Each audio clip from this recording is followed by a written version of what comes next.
The McAlvany Weekly Commentary, covering monetary, economic, and geopolitical news events. It was as if Trump and Vance were saying, you want to raise the guarantee issue again? That was a firm no. Don't try and play the press on this issue. And you know what? If you can't get down to business on the only yes issue we're here to settle, then lingering on the already settled no issue brings this meeting to a close. You're fired. Guess how fast the tone shifts. Go back to yes on minerals, and Zelensky can stay Presidensky indefinitely. But if you change the direction of the conversation, dead end, we're done. Now here are Kevin Orrick and David McAlvany.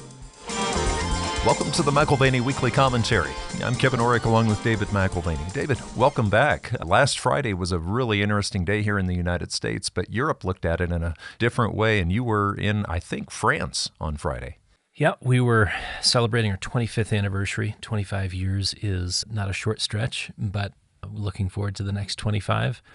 And glad to be back in the U.S. Well, a quarter of a century, it's amazing when you actually talk about it like that. It's like, wow, a quarter of a century. I still see you guys as newly marrieds. Well, I think we do too. Well, what occurred last Friday, it's interesting. I called my wife and she said, hey, did you just see what happened in the Oval Office? And I think we better talk about that.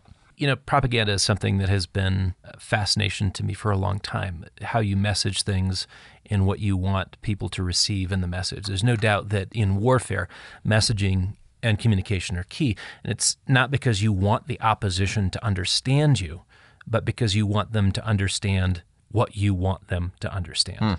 So propaganda is a tool for shaping perceptions and driving towards desired outcomes.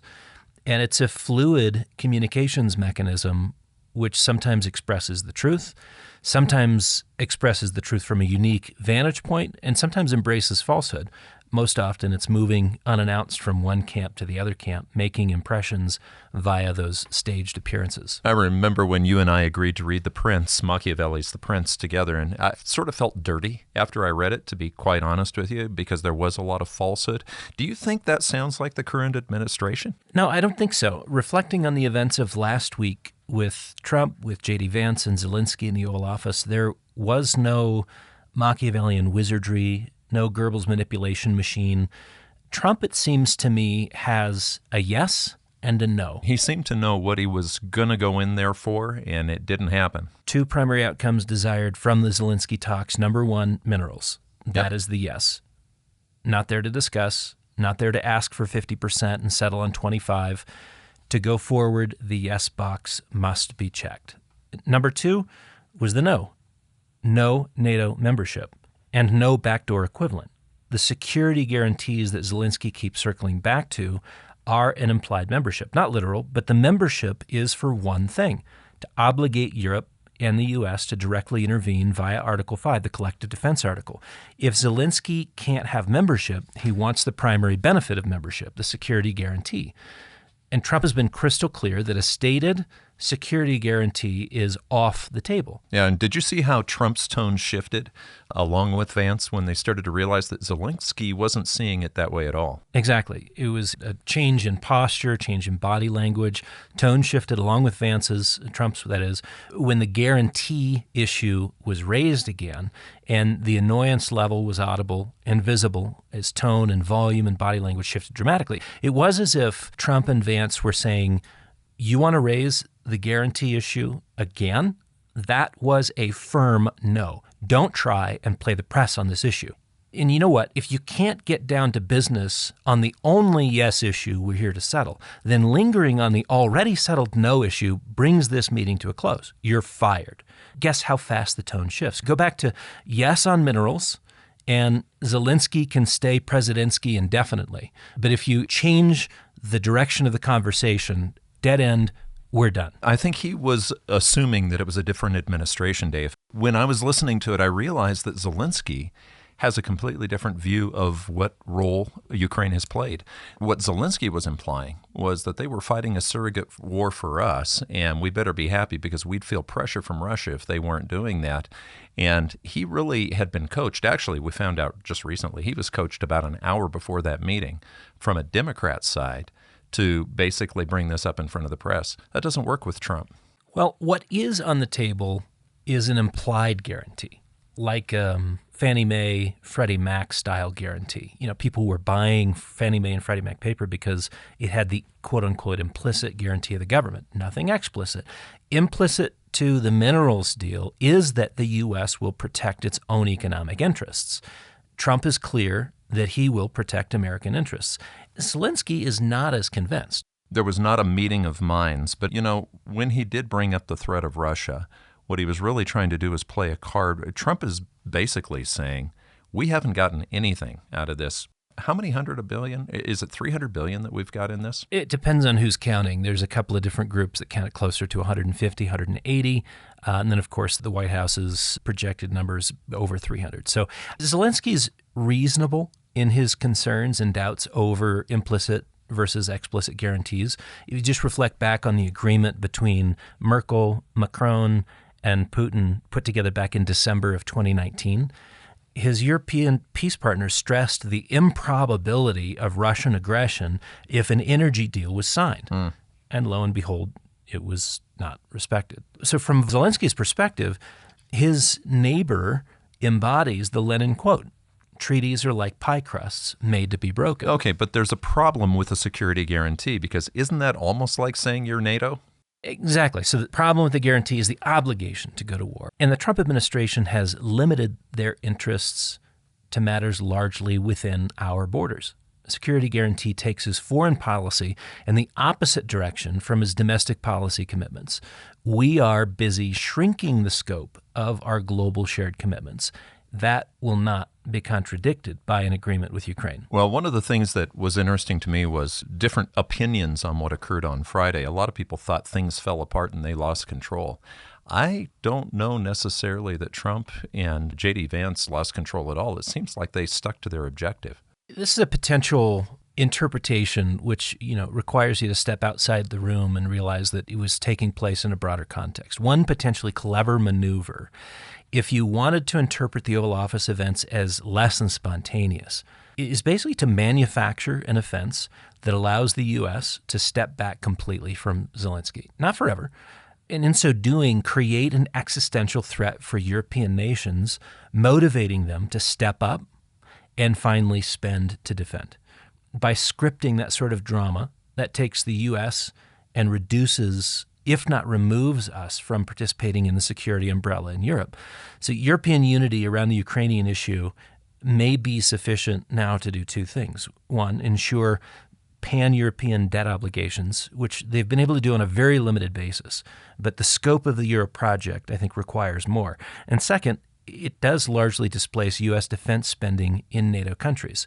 So it may have been that this was a desired outcome and that the first 40 minutes were mere platitudes, with the objective being waiting for the tripping of the trigger. Well, and what would add credence to what you're thinking is on the desired outcome. One of the things I love about a free market, Dave, is a lot of times it signals truth with the investors who are putting their money where their mouth is. And you brought up to me last night over a Talisker, just coming back from Europe, you said, Kevin, have you seen what the European defense contractors, what those stocks have been doing this last month? Yeah, and this is one of the reasons why I'm not convinced that this was just an accident within the White House, within the Oval Office. Looking at shares of European defense contractors, I think there's more here than meets the eye. Dassault Systems up 50% since January 1. Thales up 62% since January 1. BAE Systems up 45% since January 1. Safran up 25% since January 1. And Airbus, majority revenue still coming from commercial aircraft, also up 12.5% year to date. And just to contrast that with someone who also has some commercial exposure and defense exposure, but is trading in a different direction, Boeing, their chief competitor, is down close to 5% year to date. Trump has been pretty consistent on saying he wants to shift the burden that we were paying for global defense back to our national footprint. And so I would guess that that couldn't be a surprise in the Oval Office. Right. So the fiscal hatchet job is a part of the scenario we're talking about, shifting the fiscal burden of global defense, shrinking back our military footprint to reflect national versus global interests. That's consistent with the Trump mandates and priorities. Was the Oval Office imbroglio really a deliberate tripwire for shifting the fiscal burden of defense and getting European buy-in to say yes to covering future costs? If so, then the Trump administration may well have played the game effectively. And you don't have to support that decision to understand the game or the way that it's played. Well, and I think that's so important. We have to remove our emotions. In fact, I was talking to my wife this morning at breakfast, and I said, let's try to tell the story of what's going on, not using any particular names or places. How would you tell that story? In other words, you reframe the story and say, what is exactly happening? And investors, that is one angle from a story. Investors sometimes know quite a bit more than the policymakers or the press. Yeah, sometimes when politics gets involved and emotion is sort of running the lens that we see things through, you are asking, what side are you on? And not merely what's happening, not accounting for the lens that you see things through. Investors do sometimes perceive more than policymakers or the news media, offering sort of slew of affirmations or indictments consistent with their interpretation of events. I suggest that European investors have been reading the Trump negotiations accurately since January, not just since Friday. The U.S. gets a mineral deal, and the Europeans pick up a larger obligation on European defense. They have not stepped up their defense spending commitments as a percentage of GDP as they committed to over a decade ago. But that appears to be shifting. The European defense companies are the only companies they will contract with in building out their much-needed hardware.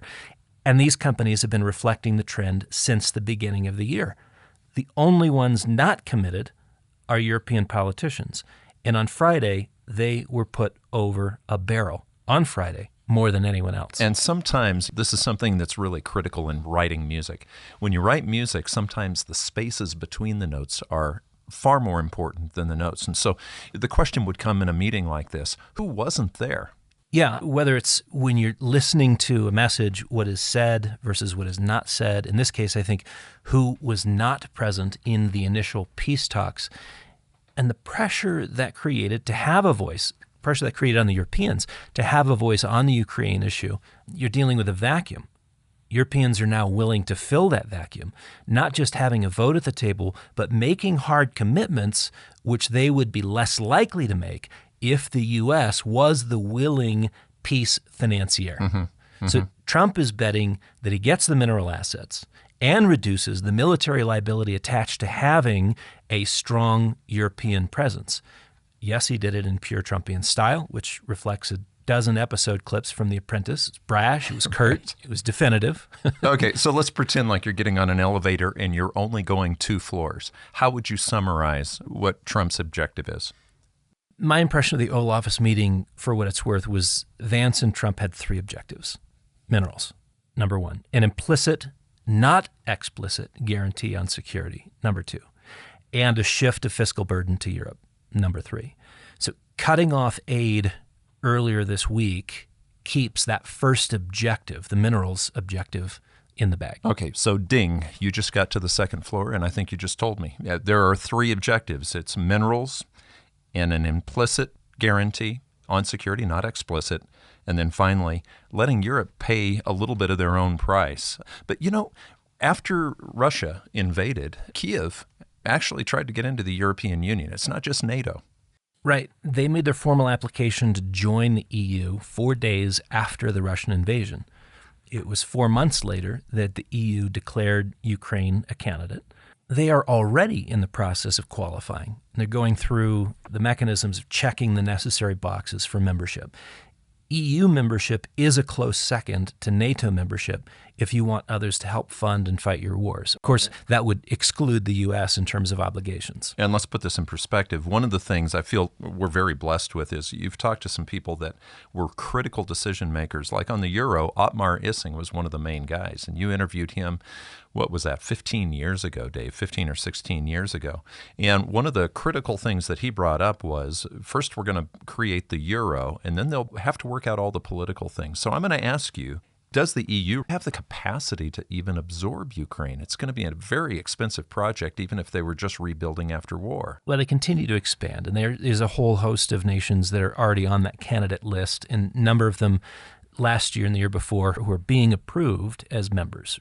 But it's not clear that the EU has the budget capacity to absorb Ukraine and fund its rebuilding after the war ends.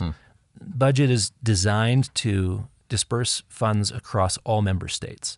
Percentage of funds available from the EU be paid out to member states. According to the Brookings Institute, estimates put Ukraine needing nearly 42% of currently budgeted funds. Wow. So almost half. The risk, according to Brookings, is a centrifugal force going into effect where the Eastern European countries receive so much support, it comes at the expense of Western European countries, and that Western European countries question whether the benefits of membership outweigh the costs. To quote from a paper they wrote about a year ago, for the European Union, there is a risk of activating centrifugal forces that have been working under the surface for at least a decade. It is since the Euro crisis, after 2010, that relations between member states have become less cooperative. Conceptually, the management of that crisis made the principle of national responsibility prevail over that of European solidarity. So what would the Europeans say? Do they have the capacity? Can they afford this? Well, the current multi-annual framework, which covers the expected outlays for the EU through 2027, does not have the capacity to bring Ukraine into the European Union with the required resources for rebuilding alongside integration. Unless, of course, you were to expand the fiscal capacity of the EU, that would be necessary.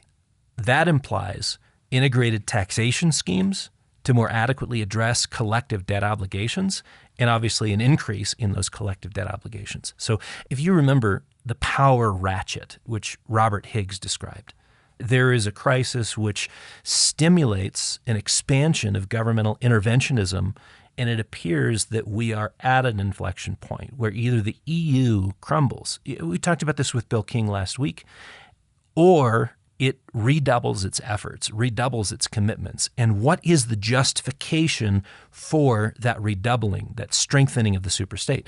There is also the issue of how EU members vote on various initiatives. Changing the institutional framework to allow for less unanimity would be necessary. Just if you think about this, to illustrate, does Viktor Orban want to share his EU funds with Zelensky? I doubt it. How this is accomplished then, changing the institutional frameworks in the context of increased national priorities amongst member countries, it's not entirely clear.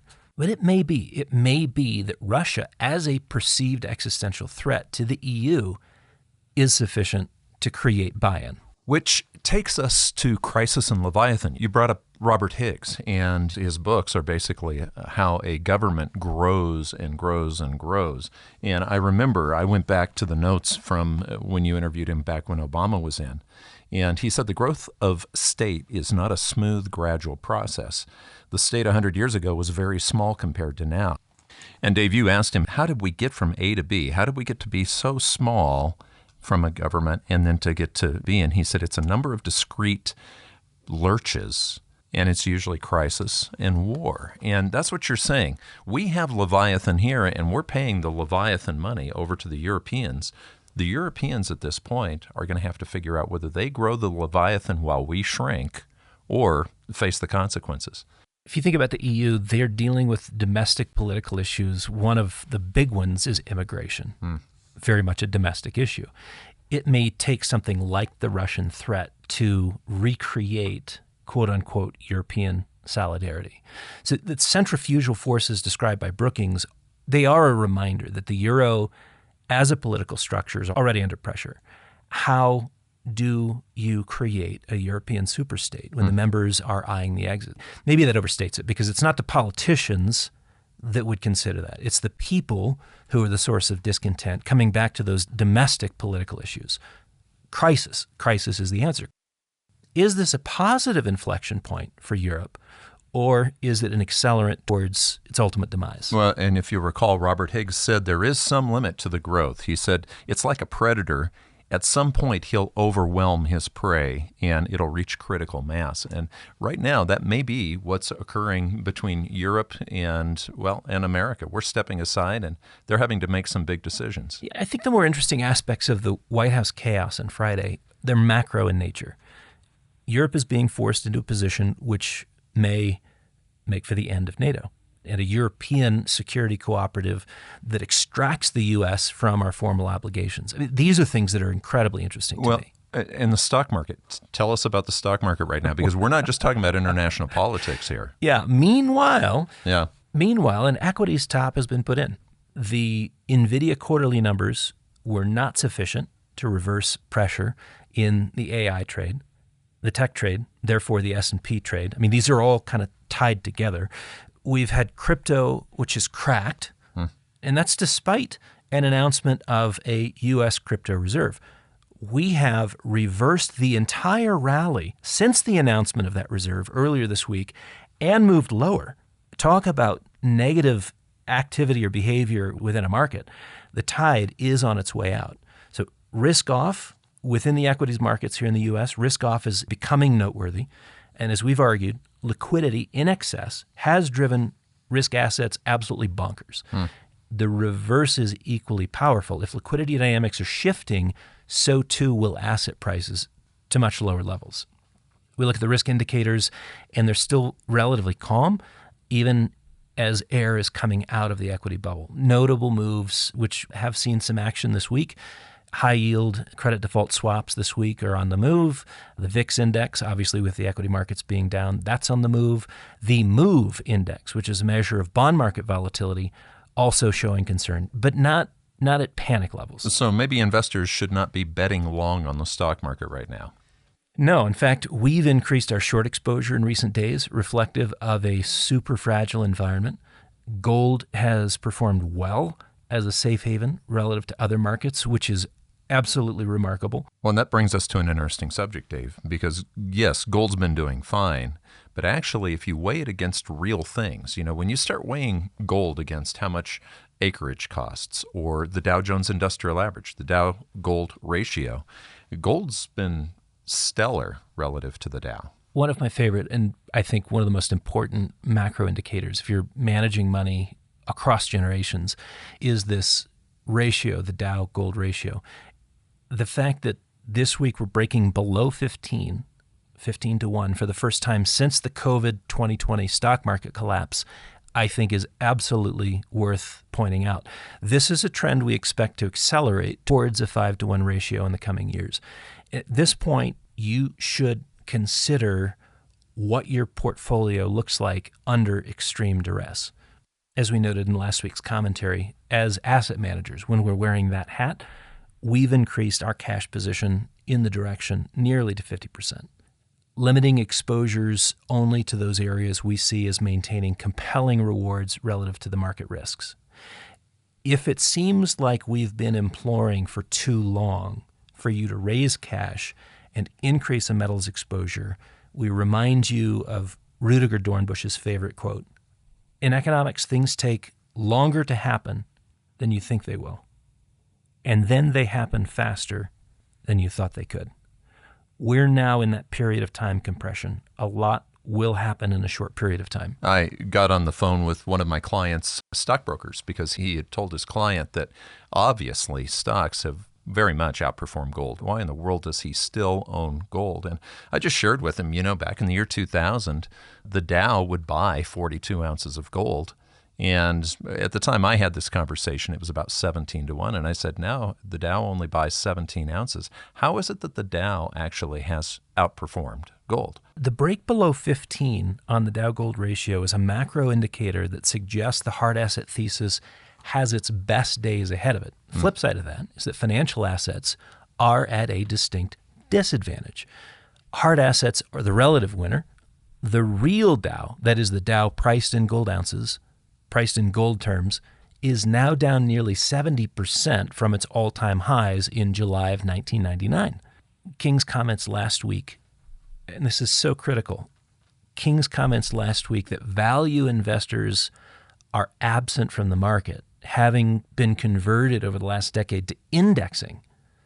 It's very important to keep in mind. You don't have a lot of institutional capital waiting to step in and buoy stocks and be the buyer of last resort. As two data points, mutual fund cash positions compared to their assets reached a recent low in December of 1.6%. Wow. You're 50% in cash. They're 1.6% in cash. Pension fund assets are at 2.1% cash versus assets. Wow. In March of 2000, pensions retained 6.4% in cash leading into the market sell-off. What I'm getting at is that no one's prepared. No one is hedged. No one is liquid enough to step in. And so, if you've got your go bag, you've seen how much snow we've gotten this year, Dave, which is virtually none. And what that means is we're going to have forest fires this summer, unfortunately. We have to have a lot of snow to not have forest fires.